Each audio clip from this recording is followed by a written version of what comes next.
By sunrise, the HOA's brand-new community power platform was sitting crooked in the mud at the bottom of my drained lake.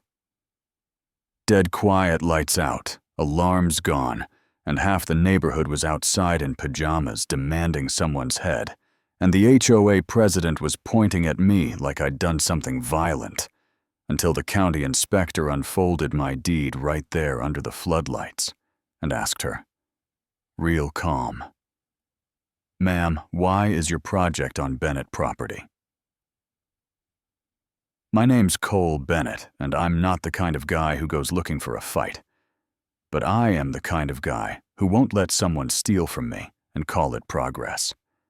You know what I mean. I live in Pine Hollow Ridge, just outside a small North Carolina town, where people wave with one hand and clutch HOA bylaws with the other, where the lawns look like they were trimmed with scissors, and where the idea of community standards somehow turns regular folks into unpaid hall monitors. I bought my place for quiet, for space, and for the lake behind my house. A private man-made lake my granddad built in 1981, with his own hands, and an old dozer he swore would outlive him. He wasn't a rich man, but he was stubborn, and he had this thing about doing things the right way, not the easy way. So when he dug that basin and packed the clay and shaped the berm, he also filed every piece of paperwork that said, in plain black and white, that lake belonged to the Bennett parcel, shoreline included, and that there was a controlled drawdown system installed for storm safety.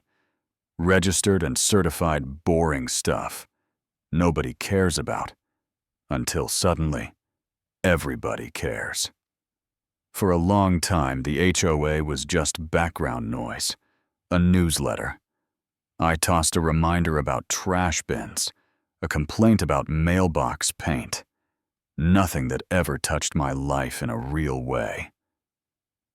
Then Tiffany Sloan got elected HOA president, and the whole neighborhood changed temperature. Tiffany was the type who dressed like court was always in session. Blazer, crisp hair, tight. Smile, practiced. And she talked like every sentence came with a footnote, per the covenants, as outlined in section for the benefit of the community. She made it sound so polite that if you weren't paying attention, you'd miss how sharp it was. Like a butter knife that still cuts because you keep pressing. The first time I felt that edge was a Saturday morning early spring when I was walking my dog Cash along the shoreline, coffee in hand, and I saw neon pink survey flags planted in a clean arc that sliced right across my lake like someone drew a new border in my backyard. At first I stood there, trying to be reasonable, telling myself maybe utilities are checking lines. Maybe it's erosion control. Maybe somebody fat-fingered coordinates. Because normal people don't just mark someone else's land, right? So I did what you're supposed to do.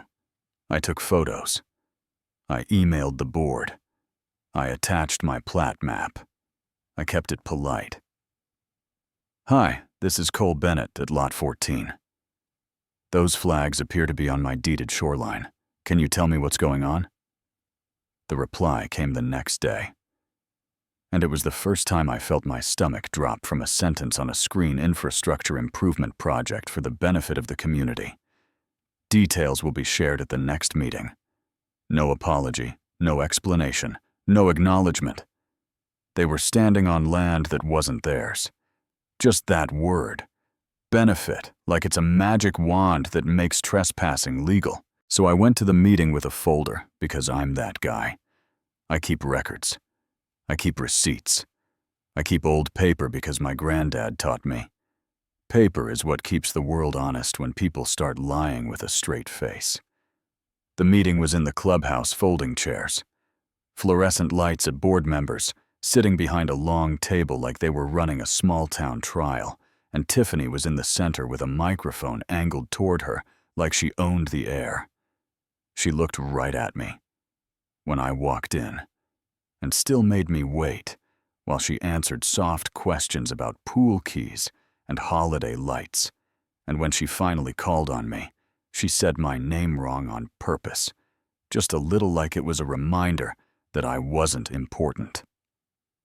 I stood, kept my voice steady, and said, "Those flags are on my deeded lake." "What are you building?" Tiffany didn't blink.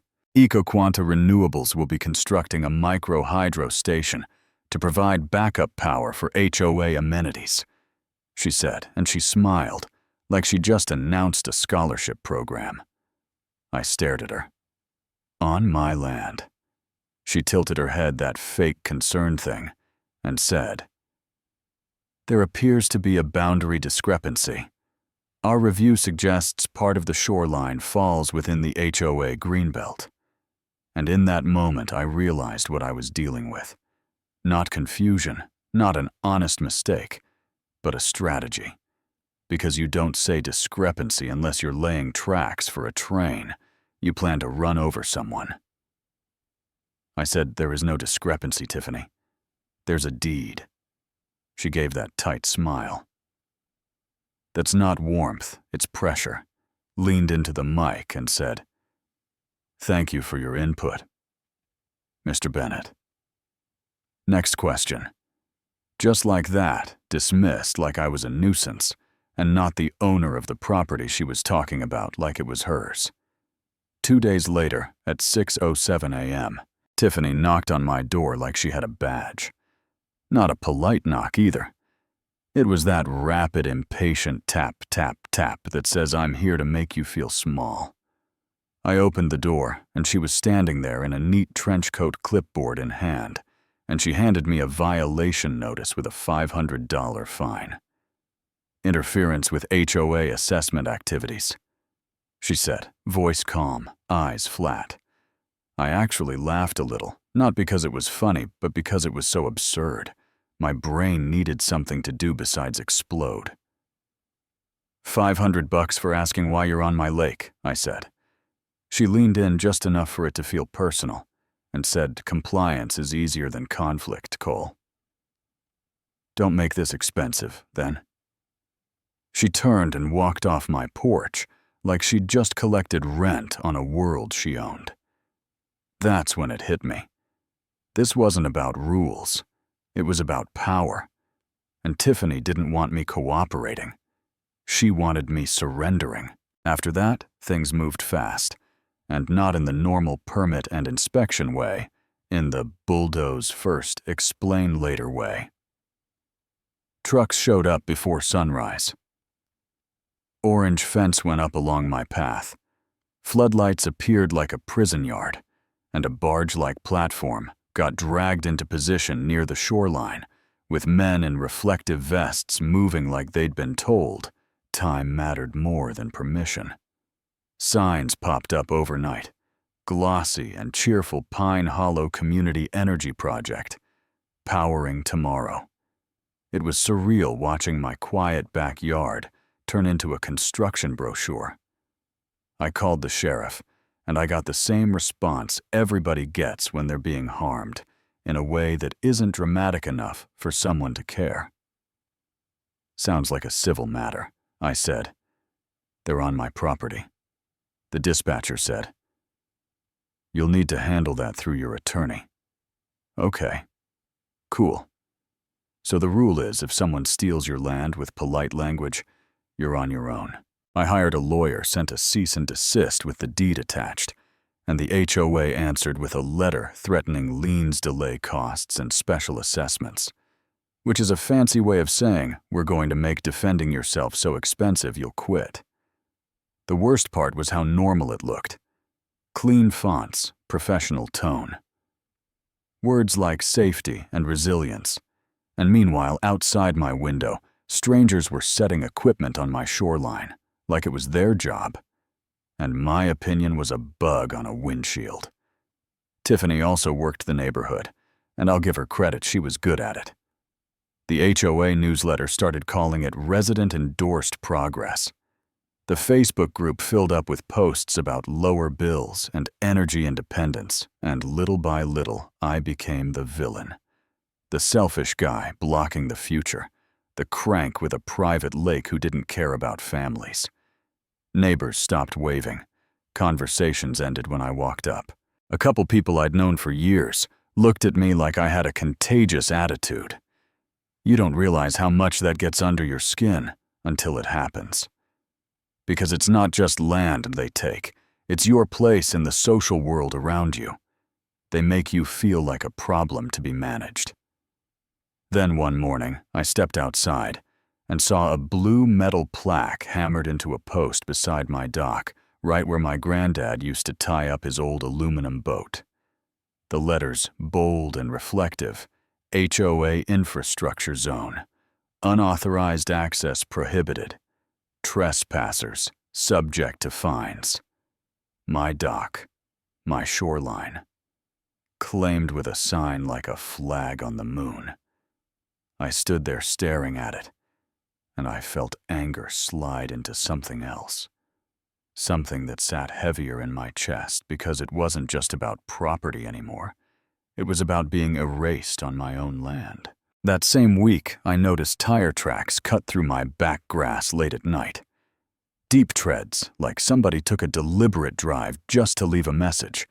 And I'm not saying it was Tiffany personally, but I am saying the HOA had gone from paperwork to intimidation. And that's when I stopped assuming this would stay civilized. I went to the county assessor's office for certified overlays, because if they were claiming a greenbelt strip, I wanted to see it stamped and official, and the clerk typed for a while, then got that careful look. The one people get when they're about to tell you there's a problem, but they don't want it to become their problem. Those layers are flagged for revision, she said. I can't release the updated map without zoning approval. Flagged by who? She shrugged like her shoulders were trained to avoid liability, then slid my original deed across the counter like an apology. That's when my neighbor Marcus pulled me aside and said, "Cole, you need to talk to my brother. His brother Darius ran a GIS business, and when I tell you this man looked at my lake situation like it was a math problem. I mean, he didn't even need drama. He needed data.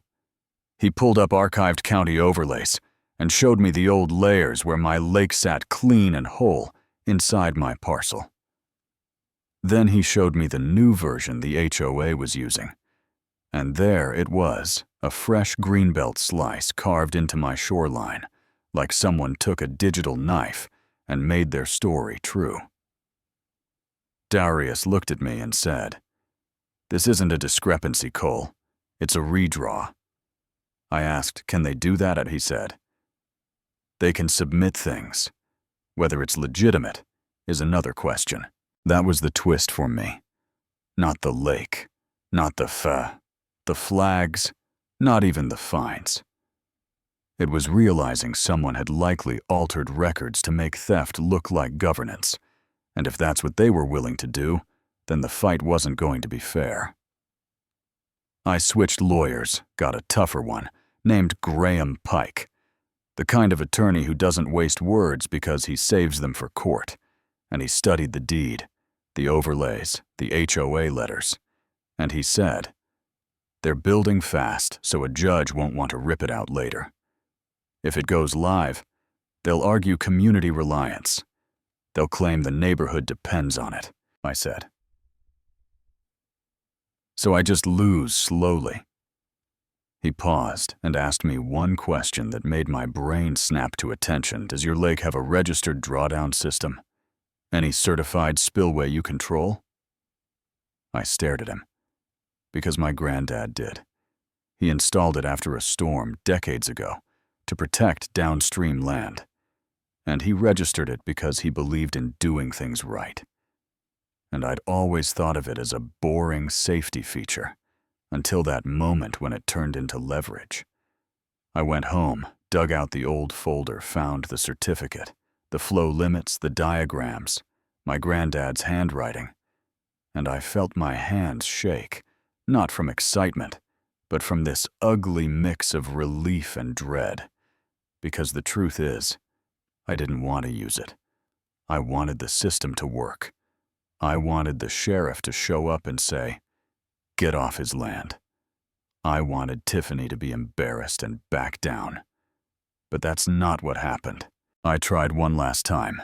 Anyway, I called Tiffany, left a voicemail. So calm it sounded like ice. "Remove your signage and equipment from my property today." And of course, no call back. So I did what Graham told me to do. I documented everything. I wrote a final notice, notarized it, and served the HOA with a deadline. Remove all equipment and personnel from Bennett property by midnight. Sunday, after 12:01 a.m. I would no longer be responsible for the condition of the lake. I also wrote a sworn statement for my own record attached photos, attached to the deed attached Darius's overlays, and emailed it all to Graham, because if anyone tried to paint me as unstable later, I wanted a clean timeline that told the truth. At 9:52 p.m. Sunday night, Tiffany finally called, and her voice was tight, like she was trying to hold her authority together with her teeth. "Any disruption will be treated as criminal sabotage," she said. I looked out my window at floodlights on my water and said, "You built on private land after written notice. Move your people." She laughed short and sharp, like she couldn't believe I'd even say it. "You won't do it," she said. "You're too rule-bound." Then she hung up. Yeah, that happened. And that laugh that won.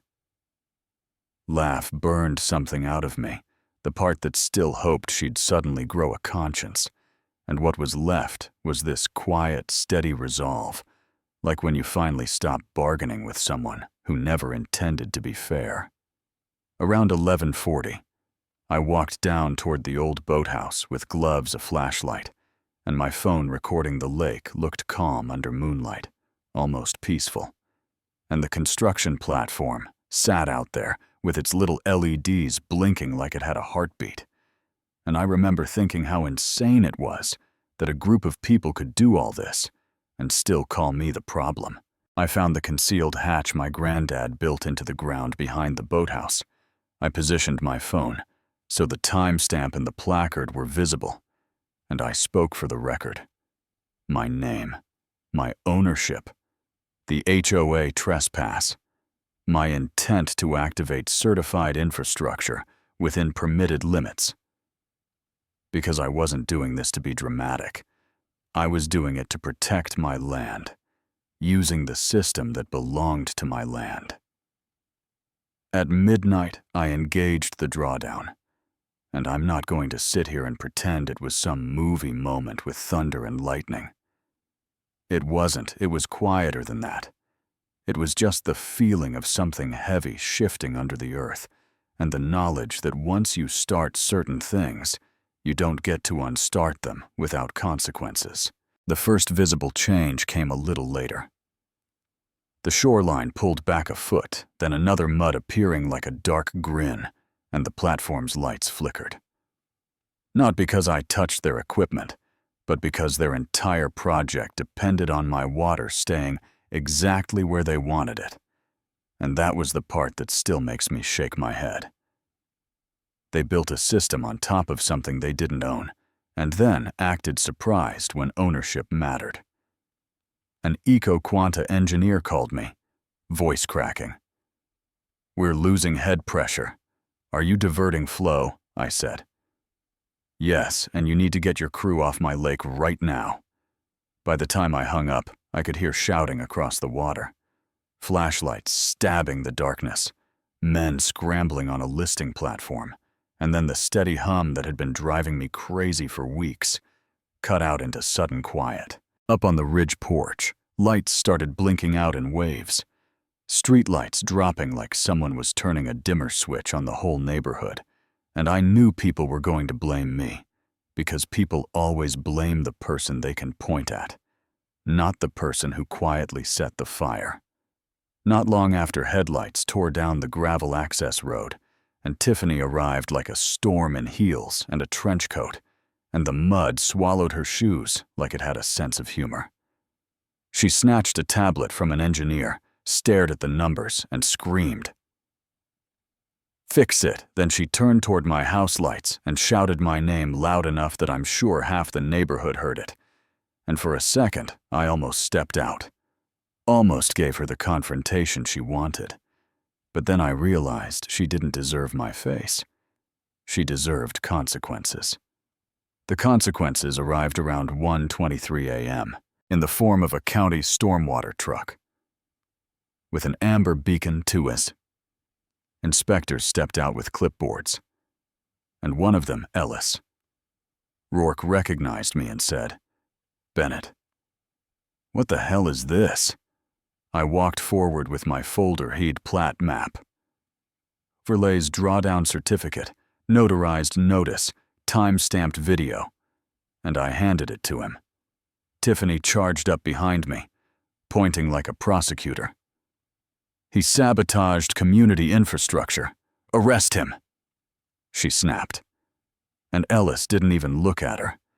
At first he flipped through the papers, his face tightening with every page. Then he looked over at the platform sitting in a regulated drainage corridor and said, "Calm as ice, ma'am.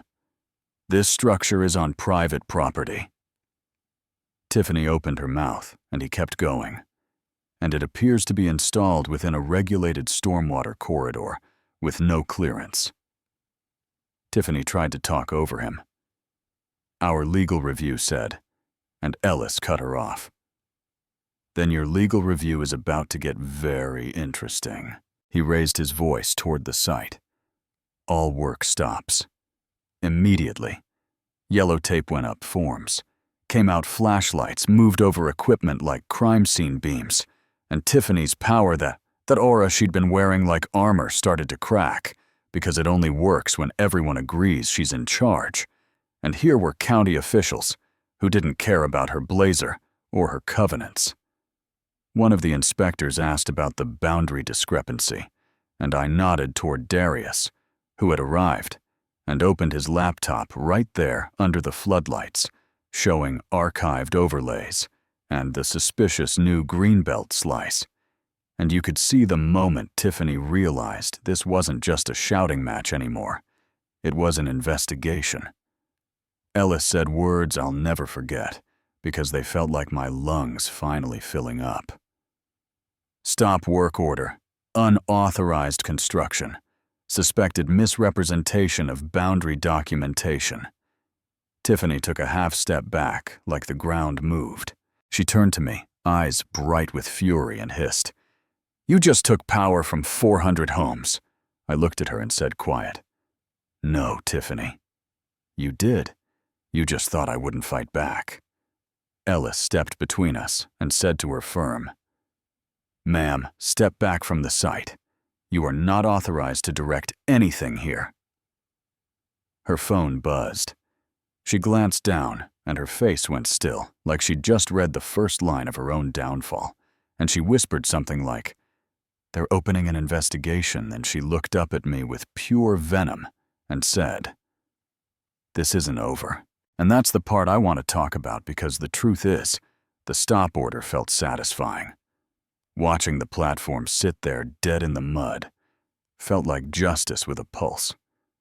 But it also felt like stepping over a line that polite society tells you never to step over, even when you're being wronged, because people love the idea of property rights until enforcing them gets messy, and suddenly the person defending their land becomes extreme.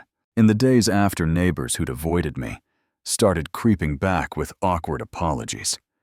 Some acted like they'd always supported me, which made me laugh because, no, they didn't. And the HOA board went into full damage control mode. And Tiffany, last I heard, hired her own attorney and started telling anyone who'd listen that I endangered the community, that I was unstable, that I should be prosecuted. And maybe that's why this still sits in my chest, because I keep asking myself the question everyone else is asking. Now only they ask it like a judgment, not like a person trying to sleep at night. I stayed within my legal rights. I activated certified infrastructure on my own property. I documented warnings. I didn't touch their equipment. I didn't hurt anyone. I did what I had to do to stop a takeover that everyone else refused to stop. But I also knew exactly what would happen when the water dropped. I knew the neighborhood would go dark. I knew people would panic. And I knew Tiffany would try to turn that panic into a weapon against me. So tell me honestly, if you were my neighbor, would you have backed me? Or would you have believed Tiffany's progress story until the lights went out? Would you have called me a hero for standing up to an HOA? Or would you have called me reckless because my stand made your fridge warm for a night? Drop your verdict in the comments. Tell me where you draw the line between justice and retaliation, between defending what's yours and going too far.